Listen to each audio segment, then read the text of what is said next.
जब स्वयं भगवान की इच्छा हो तो पत्थर पर भी फूल खिल सकते हैं।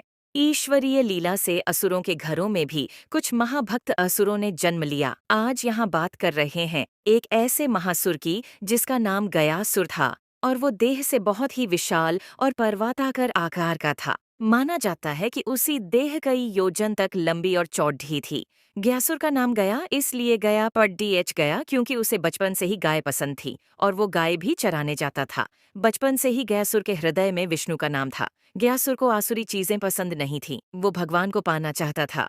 इसलिए गयासुर ने कोलाहल पर्वत पर जाकर भगवान की घोर तप साधना शुरू कर दी। ब्रह्मा को प्रसन्न करने के लिए गयासुर ने हजारों वर्ष तक के लिए अपनी सांसें रोक लीं। ऐसी कठोर साधना आज तक किसी भी असुर ने नहीं की थी। गयासुर के तप से प्रसन्न होकर सभी देवी देवताओं को उसके पास आना पड़ा। जब विष्णु ने गयासुर से पूछा कि वो क्यों कितना भीषण तप साधना कर रहा है और इस तप से क्या पाना चाहता है, तो गयासुर ने भक्ति भाव में आकर विष्णु से एक अनोखा वरदान मांगा। गयासुर ने कहा कि प्रभु, मेरी इच्छा है मैं सभी देव, द्विज, यज्ञ, तीर्थ, आर्षि, मंत्र और योगियों से भी बढ़कर पवित्र हो जाऊं। सभी देवताओं ने गयासुर को यही वरदान दे दिया।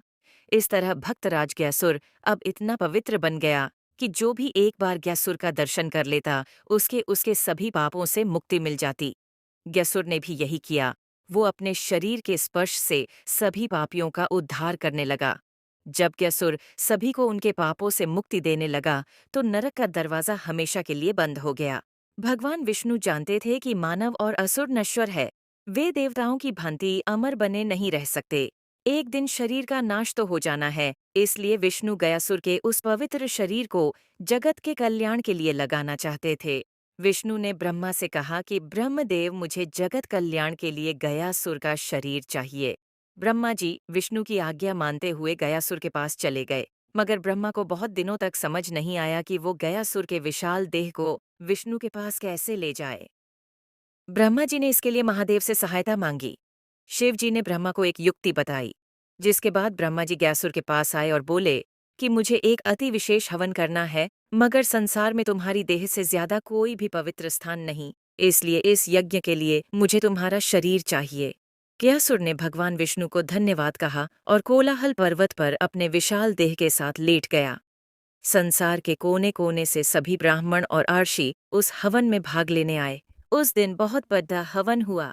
गयासुर की देह में सभी देवता आकर बैठ गए। हवन शुरू हुआ तो उस अग्नि से गयासुर का शरीर हिलने लगा। गयासुर की इच्छा से वहां विष्णु भी आए, जिसके बाद गयासुर शांत हो गया। आज हम जिस गया में मोक्ष पाने जाते, वो गया उसी गयासुर की देह से बना है जहाँ सभी देवताओं का वास है।